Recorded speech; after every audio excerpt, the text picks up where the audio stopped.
What on earth is Prince Harry doing in China, of all places? It doesn't seem right. Royals, diplomats, UK politicians avoid China. It's kind of the latest in what appears to be a bit of an erratic year for him. There's a huge disconnect there. So he just seems like a lost person. Meghan has had a very clear career strategy this year. We've seen it roll out. There is a plan in place. With Harry, it feels so scattergun. It was clear from the first episode that this is the way she sees herself and who she actually is are quite different. I don't look at Meghan as someone who I would get business advice from. Because I find her quite vacuous. She said, if I had to write a resume, I don't know what I would call myself. If she doesn't know, how are we supposed to And know? also, I think the lens through which she views the world is very peculiar. It was a real power move, and I'm impressed that the king didn't have to do that. And he went there only for 24 hours. And you know, the thing is, he's the longest serving Prince of Wales in history. He has been waiting literally his entire life to take on this role.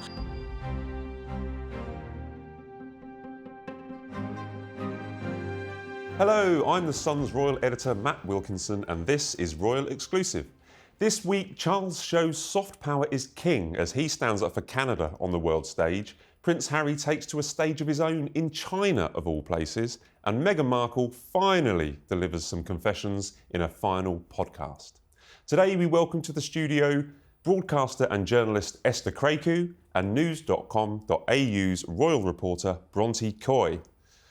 Right, guys, every week I'm genuinely surprised by what happens with the Sussexes. There's always something that happens and I think, well, I didn't see that coming. What on earth is Prince Harry doing in China, of all places? It doesn't seem right. Royals, diplomats, UK politicians avoid China. Why is he there? Well, this was interesting because it came at the exact same time as King Charles and Queen Camilla arrived in Canada. So first of all, just another indication of the separation of the Sussexes and the Royals, because this is a big schedule clash. Well, but he yes, would have known that the king was in Canada. Well, it's been widely publicised. Yeah. Yes, exactly. It's another example of that. We've seen this a bit with the diaries clashing. But yes, turning up in China was interesting at this point for Harry. It was part of the eco-tourism initiative that he pushes. He's part of Travellers. I believe he's the co-founder, and they're pushing for sustainable travel. So he spoke in that capacity. But again, it's kind of the latest in what appears to be a bit of an erratic year for him. It was surprising. As you say, we don't see the royals turn up in China very often. I think the Princess Royal was there a few years back. Prince William was there in 2015, I think it was. That was when the UK government was pushing investment in China, and we had like a deal. They had a state visit to the Chinese premier and stuff like that. There was a reason there, but a clear strategy, a clear diplomatic strategy. So again, it is a little bit random, to be honest. And again, because it popped up that exact same day as the royals arrived in Canada, it had a bit of an odd feel to it. Well, more so than usual. Because I'm always nervous about members of the royal family going abroad, and in the capacity that Harry has gone abroad, he's not representing the UK government, and sometimes people misunderstand that. He's not representing the royal family, but they'll see a prince out there in China and think, oh, there's some kind of royal rubber stamping on China. But one thing that jumped out to me was obviously Prince Andrew had his spy drama incident lately. Yeah. I would have thought if you sat down with Harry, you would avoid China after everything that's happened to Prince Andrew. I think we can both establish that Prince Harry is a bit tone deaf, so he doesn't really pay mind to things that he probably should. And unfortunately for Prince Harry, now everywhere he goes, people are just thinking, oh, is that country safe though? But the UK isn't.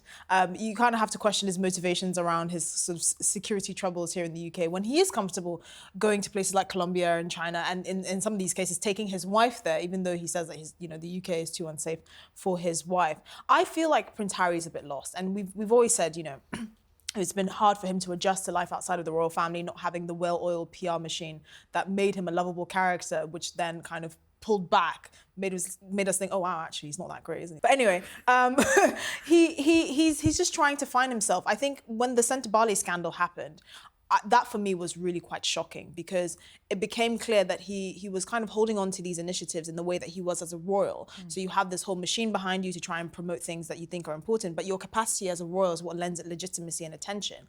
And without that, and with him basically disgracing himself and coming out and saying things that are quite uncouth, he doesn't realize that now everything he's attached to is almost like the opposite of the Midas touch.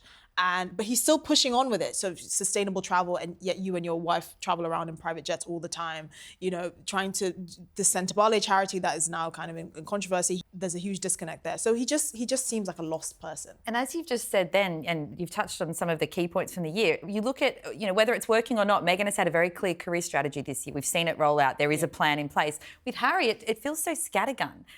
When I think of what has happened this year in terms of what he's generated headlines for and the work he's been doing, it's largely been the court cases. It's been the interview he did after losing that court case in the UK, and the interview and speaking about his father. And so there's not really a clear pathway of what's happening. And then, as you say, he pops up in China for this on the day that his father and stepmother, I should say, arrive in China. And it just feeds that narrative of there doesn't seem to be a clear approach of what he's doing. He seems lost. Well, I'd forgotten about Travelist.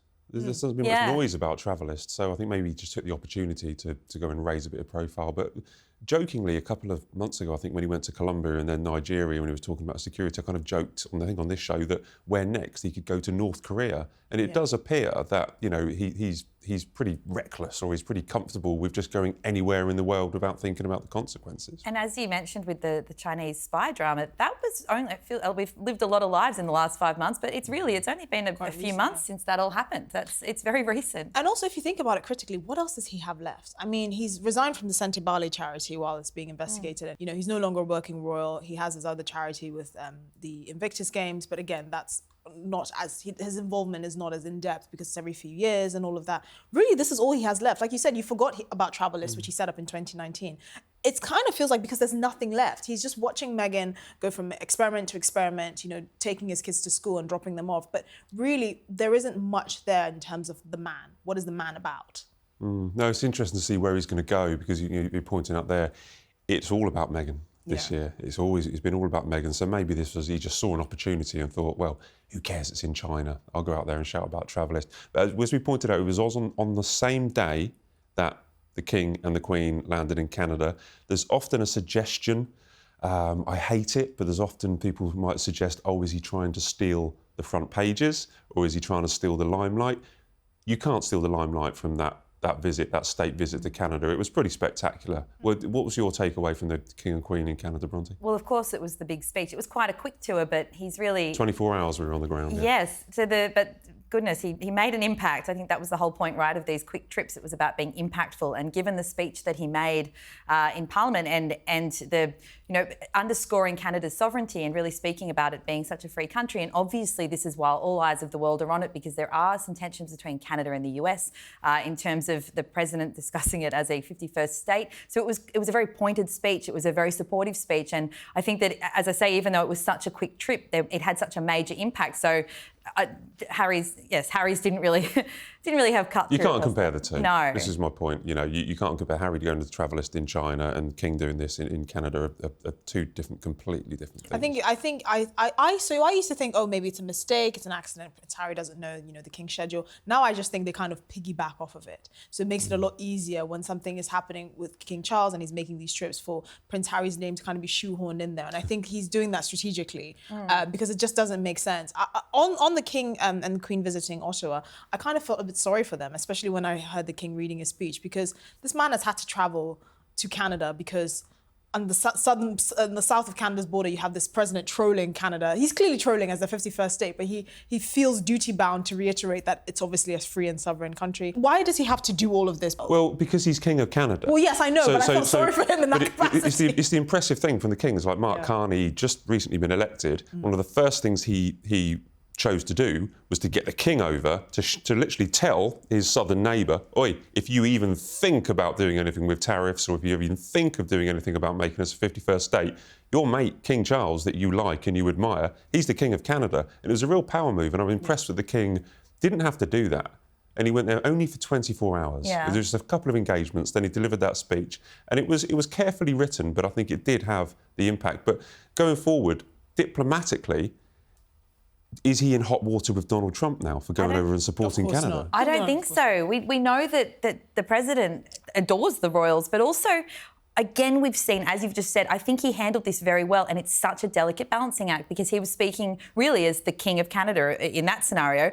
But of course, the UK government's approach to the US at the moment is very much to placate President Trump. So it was an unbelievably fine line, but I think he did it very well. And it would have been very important to Canada at this time when they've got that tension and they are in a position of great change with their allies, you know, that he was there and that he was able to stand up for them. But again, towing that line, so he's not. I don't think he will have upset President Trump because he didn't. It's the way he approaches it all. It's the soft power. It's the soft diplomacy. Also, I think President Trump can be in no doubt of the esteem that the royals hold him in. He's the first and only US president to get a second state visit in the UK. Usually second-term presidents just get sort of tea and lunch with the monarch. He's getting a second full state visit. I'm sure there will be protests and I'm sure that people will have something to say about it as they did the first time around. So I don't think President Trump can be in any doubt the fact that the royal family have basically elevated him to a status in history that no other president has had. So again, there is this balancing act. But I also thought it was clever that before the state visit was made, they made it clear that I think around September time, President Trump has been invited for a second state visit. So really they can be in no doubt that this is really just diplomacy and him kind of getting on with the job. It's all part of it. We're seeing it's been such an interesting time on the world stage politically with the royal family because they are playing such a significant role. And as you say, there's seeds planted way back then. There's a long game. It's been very interesting to watch. Yeah, especially King Charles. We pointed out he was going through cancer. I mean, this was just a 24-hour trip. So I flew with him, or I flew the Canadians, RAF Force flew a jet out for us, and we landed in the afternoon in Canada. We set off in the morning, landed, string of engagements. He was working all the way up till the evening, a night, and then the speech in the morning. There was a lot. I'm exhausted. I got back at like 3 a.m. in the morning. The King must be absolutely shattered. I mean, we're asking him and telling him to go and do all this kind of stuff. Is it too much for him? But also, I want to ask you about on the plane. What was he doing? Was he looking at his notes? So you're on the plane with him. Can you see him? Well, if you so you fly on these planes, it's not like you're all in economy. The journalists are all in the back in economy. Okay. Then you've got the palace staff are in what I'd call business class, and then up the front you've got the King and the Queen, and I don't think I could get in 10 yards of that. I'd be jumped upon. But yeah, I think try next time. No. Yeah, I think. I mean, our TVs didn't work for a start. Sorry, Canada. Thanks very much for the plane, but the in-house sort itself out. Yeah, sort itself out didn't work. But are we asking too much for him? We're putting him in a position here where he's having to stand between Donald Trump and Mark Carney in Canada, or is this the role that the King should be doing because he's King of Canada? Absolutely. And you know, the thing is, he's the longest-serving Prince of Wales in history. He has been waiting literally his entire life to take on this role, and it's really unfortunate that so soon into his reign he was diagnosed with cancer, which is a tragic situation for virtually everyone, but of course for him because he has such a significant public role. I do think that this is the blessing of Camilla because I do think she kind of tempers him because she's obviously said she's concerned and he's a workaholic and all of that, but this is why that synergy there is so good and so necessary because even though to us it feels like he's working too hard,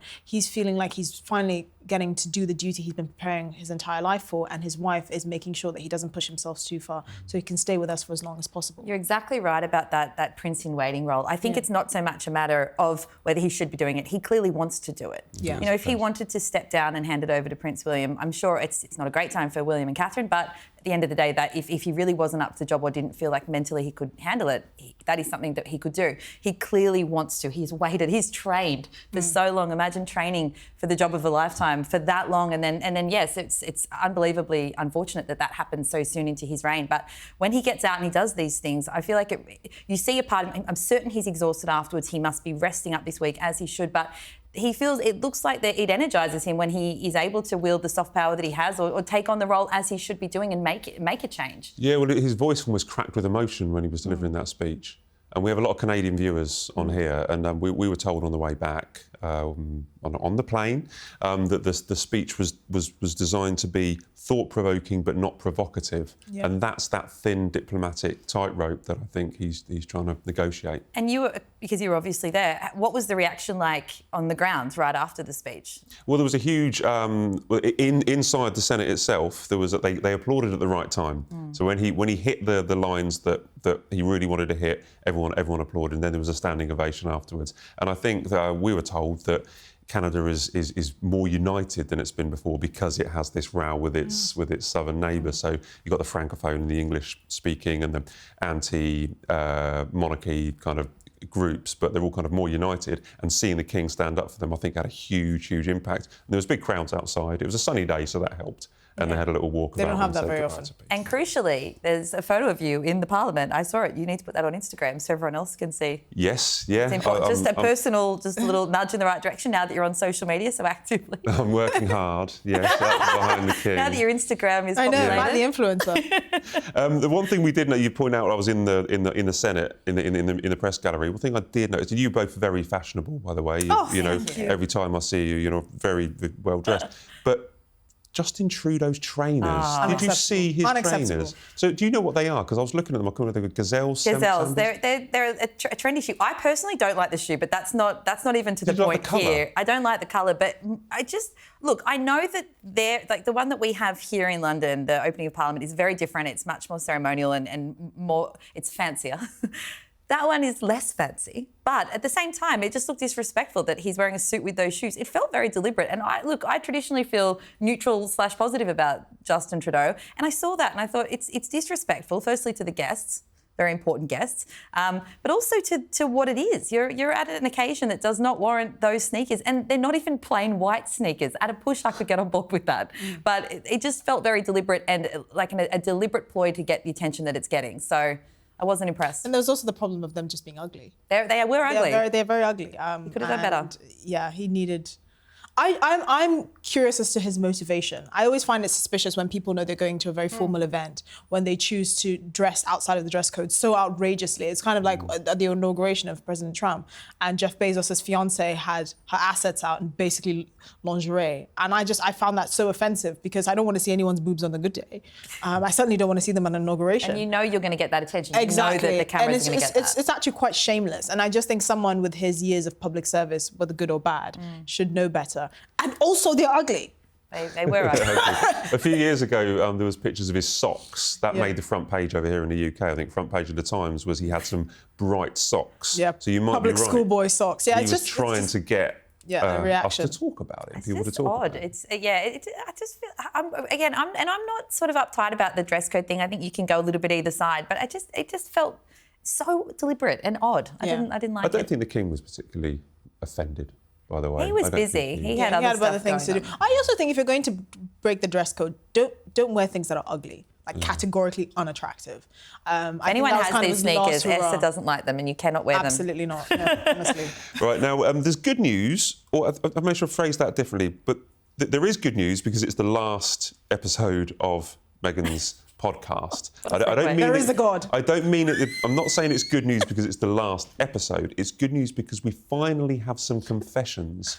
After so many episodes of not a lot happening, we've heard a lot more from Meghan. We've heard a lot more talking about her life, about her children, about her plans. Does this episode where we actually get to hear things and get to hear confessions make up for what we had to force to sit through earlier in this series? So my threshold for Meghan is a lot higher in terms of what I want to know. So in as much as what we've seen of Meghan so far, this is probably as much as salacious and as juicy as it's going to get. You know, she doesn't really know how to call herself. She's not sure if As Ever is going to restock and rebrand in the same way. All of that. That's fine. That's not what I want to know. I want to know, how did you bag a prince? What did you do? What were the techniques? Who's your waxing lady? I want to know the juicy stuff that should make her interesting, but she's so terrified to tell the public. I'm sorry. It was clear from the first episode that this is the way she sees herself and who she actually is are quite different. I don't look at Meghan as someone who I would get business advice from. Because I find her quite vacuous. And that's fine. Not everyone has to be a chemical engineer or a nuclear scientist or anything like that. Sometimes you can just be pretty and get to a certain stage in your life and embrace it and lean back into it. But she doesn't do that. She has these sort of word salad moments and she kind of drops these tidbits in there. And it's just... And she doesn't have the energy of a host, I don't think. She's very kind of drab and boring. And so what kind of sounded like a confession, I just thought, give me the juicy bits. How did you do it? But there were confessions, Bronte. I mean, she was talking about how women are taught not to even talk about money, or she was saying there's a lot of guilt about mentality surrounding having a lot of money. She was talking about she'd love to adopt her friend's mindset. She was talking about gaining 65 pounds during her pregnancies and wearing her high heels. I mean, she did actually open up a little bit more She here. said some things. I think we have a low bar of expectation of how much she'll share because she really shared absolutely nothing in With Love, Meghan. And so, again, I did listen to this final episode. It was the most interesting of all of them. I'm a fan of Sarah Blakely. I mean, she actually is an incredible businesswoman who's like $1 billion from creating Spanx. So she has things to teach and share. I think that in terms of the information that Meghan's sharing, though, it still feels, you've touched on it so well there, it sounds like a disconnect between who she is and who she's trying to sound like. And you can almost hear it in there. I still don't feel like we're ever hearing Meghan speaking as Meghan. You feel like you're hearing this version of her that she wants to be as a host. And so it's difficult to really get on board or to connect with the things that she's saying, even when they do feel candid, because there's still something there. I mean, the thing about her pregnancy was interesting because it felt almost like a response to, I know there were a lot of headlines around the time she was pregnant with Prince Archie while still doing royal duties, of course, and she was wearing those big heels, but she was also always clutching onto Harry. It's her prerogative to do that, but I do remember there was a lot of, people would comment on that and say, oh, she can't get her hands on him. She's always got her hands on him.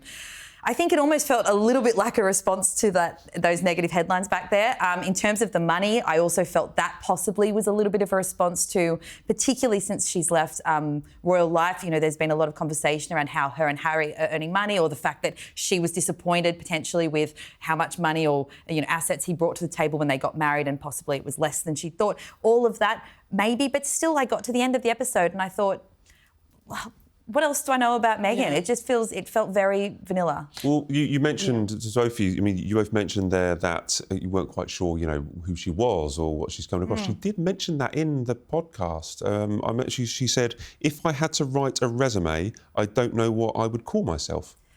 Well, that's because she's had about 6 different jobs in the last 5 years. If she doesn't know, then and she's also never had to write a resume, let's be honest. Yeah. But that's it. That's the truth. If she doesn't know, how are we supposed to know? And also, I think the lens through which she views the world is very peculiar. Like this idea that we don't talk to women about money. We don't talk to a lot of people about money, men or women. Young people, and it's in fact many generations, don't really grow up with an understanding of how to manage money, how to make money, like all these candid conversations about finances, especially in Britain where we don't really talk about salaries and all of that. So I just think her trying to posit herself as a champion of women and trying to shoehorn this particularly niche view of the world into something that's a bit more nuanced and complicated. It's just like, you don't need to do that. You're hot, you married a prince, give us the tea. That's all we need from her. And I feel like she just doesn't want to be, the prince's wife, as South Park, the South Park episode. She wants to be something that she really isn't. Like all these projects that she's been doing that have arguably not done very well. She just thinks it's a learning process and she will get there and all of that. She doesn't see it the way that most of the world is, which is she has a very rich husband. What she's doing is low risk.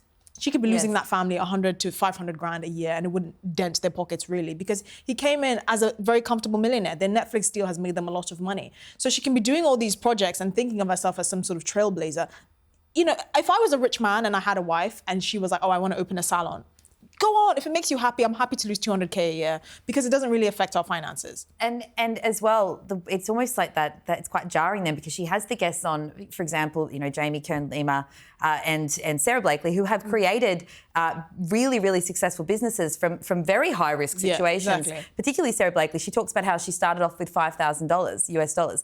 See, again, that's the difference, I suppose, where you've got Meghan calling herself a founder as well, which, yes, she has founded a business, but it is low stakes. That's the cost price of one of her shoes. Yes, and you're talking to someone who has created a business. It's apples and oranges. It's a very different thing. Yeah. Look, maybe her business will take off in a really massive way in the future, and then the season 2 of this show will have more insights from her that we probably could, take on board a little more. But that's it. You get to the end of it, and it's like, what have I learnt? So what is the kind of answer to, if I had to write a resume, I don't know what I would call myself? I mean, is there any suggestions for her? She doesn't seem to know. If she doesn't seem to know, then it's quite a problem. She's a content hot girl, creator. that's the first one, hot girl. She's professional hot girl. She's a content creator / influencer now, I would say. And I don't, there's nothing wrong with those things. But the influencer part, I mean, she's selling the stuff on Instagram. Former actress. I mean, I find it strange that she didn't quite lean into the things that she has professional credits for. Like she didn't do some theatre charity, theatre charity or things. I just wish she did things that are less vacuous. Like even if you don't necessarily want to talk about heavy things, heavy topics like domestic violence or skin bleaching or anything like that, I think she has done enough in her life to do things that are aligned with her professional experience that are not as heavy, like things to do with theatre and art and, promoting women in a realistic way, not this kind of very glossy sheen, all these rich women with very rich husbands that had very little to lose except a couple of her guests, just be real, just be honest, and do something that's a bit more authentic, I think. And I get a bit frustrated with her overusing this, and this might be a little bit too sensitive for me, but I have a son, and when I hear people from positions of great privilege where they can afford nannies and a lot of help go on and on and on about the working mum thing, yes, it's time away from your kid. I definitely understand that aspect, but it's not the same as the working mum idea that a lot of the rest of the world has to deal with, and so she really leans into that a lot. And I think, well, is this a struggle that you have a lot? You do have help, and also you are at home a lot. I don't know. I find that a little bit grating. I don't even want it to feel like we're beating down on everything she does. I genuinely wish her all the success. She has. Whenever I read stories about her and her getting divorced, I just think that's horrible. I don't want her to get divorced. They have children. I wish her every success, but I feel sad that she feels the need to be this thing that she's clearly not. She's not a chemist, she's not a physicist, and that's fine. Sometimes it's okay to just be pretty and to have good fortune in life and to ride that wave. I think that I was always hopeful that when she leaned into, as I've said on the show a number of times, when she leaned into the lifestyle space, clearly she loves that. I thought maybe we're going to see a more relaxed, casual, real Meghan. I really hoped that would work. I thought that was going to be a good idea for her. I have been disappointed by the output because you're right. It's not about sitting here and bashing on her. We wanted, you want people to be happy and have success. And I think it's just not quite landed for a lot of people, particularly now the show's wrapped up. Well, success-wise, we're going to get a third series, we think, of her cookery show. Which is baffling. Have invested so much in her as a kind of future product for them. And we've got Ted Sarandos, we believe, and I'm not sure if it's a direct quote, but they believe that Meghan is a superstar. And we've had previously people calling her a grifter. Which do you think is right? So I think Netflix are at the point where they thought if back in 2020, which is when I think they offered them the deal, they just found a room and put a bunch of cash in it and set it on fire, that would have been a better use of their money. I don't think they've got any value for money with this couple, which is fine. I don't blame them. It was obviously a business risk taking them on, but I think a year or two... Meghan the series. Yeah, exactly. I think 2 years into it, they realised they'd sunk money into the world's most boring couple that needed like a lifetime supply of money to pay for their security. I think that's what it boiled down to. And Harry actually said that. He said, I was offered this and I needed to pay for my family's security. But that's Harry. Meghan is who they're investing in. It's Meghan that but there's nothing there. She's very, again, I'm not saying this to be horrible. She is not an entertainer or an entertaining person. There's not much personality there. I never learn anything from her. I love lifestyle shows. I watch them every day. I didn't learn anything from hers. And she's just not entertaining. She's not a fun person to be around. You don't think this is the person I want to go to the pub with to have a pint with, because it's just like, it's going to be vocal fry and like, oh my God, the newspaper. It's very clear that she is not box office in terms of entertainment quality. But that's okay. I was going to say, look, if you're going to take a step back, right, it's no surprise that she is, I think, at her most unpopular point at the moment in England. So it's not a surprise still that, a lot of people here didn't take to her the product that she's been putting out. But it's not just that. When we're speaking of the possible third season, it's not just that. It's the fact that major Hollywood industry publications like The Hollywood Reporter and Variety, I mean, they were the ones writing the negative reviews about Meghan, where traditionally, you would think they would probably be a little bit more favourable. And so that's what I'm saying. When you take that step back, it appears to be across the board. They weren't particularly well received. The show wasn't particularly well received, which is why I was surprised to hear about season 3. Again, not because, a lot of the people that, she's a very polarising figure, obviously, but the fact that it was so critically slammed made it very surprising that they would invest beyond season 2, which I believe had already been filmed. Well, Netflix, they are keen on her. They are investigating. I think it goes deeper. Their relationship goes deeper than we kind of really imagine. As ever, with the brand, I think we're now told that they're not going to restock. Yeah. Oh, this is from the podcast. Yes, that was a a tidbit topic on from the podcast where she mentioned that, I might not restock this year. She might go into a rebrand and kind of veer into fashion, for example. As ever isn't just going to be. This just plays as a whole thing. There's just, where's the direction? Where are they going? They just throw mud at a wall and hoping something it's sticks. low risk. She's literally losing nothing. This is, when I tell you, this is the same strategy that every woman with a very wealthy husband who's just pumping enough into her business to keep her happy. This is exactly what's happening. When Sue was saying, they had an initial launch and they did really well because they sold out. Well, how many units did you actually sell? She could have sold 50 jars, and if it's sold out, it's sold out. And that's a success in her book. We don't know anything. We don't know the metrics of this business. And it's clearly in its infancy. It's still finding its feet and all of that. She doesn't really know what she's doing. again, which is fine because you can hire people that do. But to go from selling jam and shortbread and all of that, which is reportedly sold out, to not restocking and then kind of having this haphazard view of what you're going to do next and potentially go into fashion, she doesn't know what she's doing. It's just a hobby. But that's fine because she's rich and hot. You feel it's more of a hobby rather than an actual... There's not a single person that looks to Meghan Markle as some sort of business or commercial genius, or even competent. She doesn't need to be. But again, because I personally cynically don't think it will be proven, but it hasn't even been proven yet. She hasn't been able to build a business where she would be able to give that advice, which is why the podcast felt quite premature, I suppose, in that way as well. Okay. We did see a little bit this week on Instagram. This is one of the, I think maybe the second or third time we have seen partial part of her face. I mean, is this the way that, is this an accident, do you think, for Meghan? Because we talked about the fact that they normally hide their faces in most of their pictures on social media. There's been a few that's come out, but is this an accident, or do you think is this something we might see more and more now? I suspect there's a bit of tension going on with Harry and Meghan in terms of how much of their children to actually reveal. Yep. I think with Harry making such a public, his issue with security, I think not having their faces in the media is something that he's really trying to remain firm on. But I think Meghan sees the commercial value in having tidbits and like saying, oh, actually, these kids are human and they're real. They're not pets that I keep going on about. So I suspect there's a bit of tension there. I suspect maybe they say when their kids are 5 or 10, then we will unveil their faces. I don't know. But I do think they have different strategies. I really don't see what she thinks the public are going to get out of having pictures of like a miniature back, for example, like a small human, the back of a small human. I don't really see what is the commercial value there. If you're gonna do that and you're going to lean into like kids' clothes, for example, just do it, But she's not doing that, and it's just, this is what happens when your view of yourself and your view of reality is completely adrift from everyone else's. Now, one that I'm looking forward to, pictures-wise, to see the face, is these 4 new puppies, okay, that have arrived at Adelaide Cottage with William and Catherine.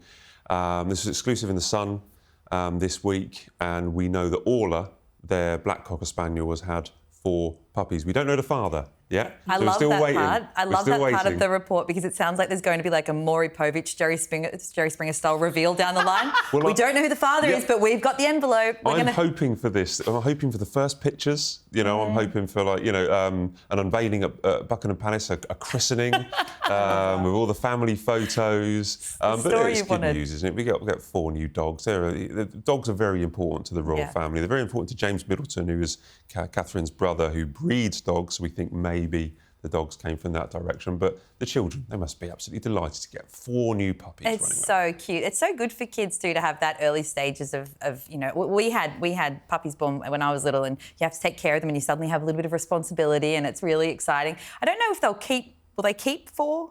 Still waiting to find out. So maybe don't get too attached, but it's very sweet in the initial stage. And as you said, there was, for such a long period last year, it was kind of all bad news from the Wales camp. And so you get these ones and it's cute. And it's nice to imagine the kids, after what has undoubtedly been a tough time, having 4 little puppies running around. It would be very sweet. Yeah, I'm looking forward to it. Do you think they'll need to show us some photographs? I think they'll show us photographs of the ones they end up keeping. But I'm not, so I see puppies or animals and I just see responsibility, and I'm like, I'm just about being an adult. I'm just about taking care of myself. I don't really want to have to chase anything that needs a pee pad. I'm good, yeah. Okay, awesome, guys. Right, we've just got time for our quickfire questions. Okay, so take a deep breath. Following Meghan's second stab at a podcast venture, but a successful sold-out merch line, what do you think Meghan should do next as part of her lifestyle brand as ever? I was going to say fashion, but you actually said something before that's made me think this would be a better idea. I think she should do children's clothing as part of...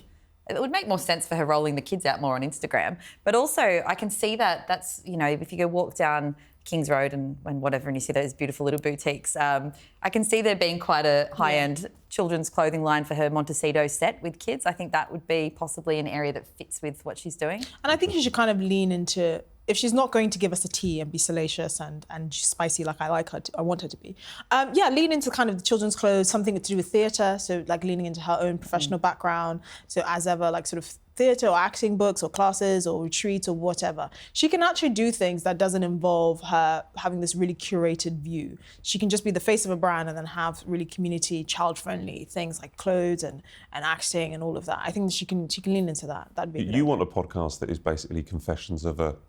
Oh, I want the real tea. I want all the juicy stuff. To find out her waxer. I want to know your waxing lady. I want to know what perfume you wore. What was the lingerie on the first date? I want to know all of it.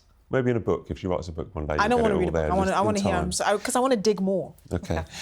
Off the back of Trudeau's gazelles, what has been your favourite instance of off-duty or laid-back fashion from a royal? Oh, I know exactly what it was. It immediately came to my head.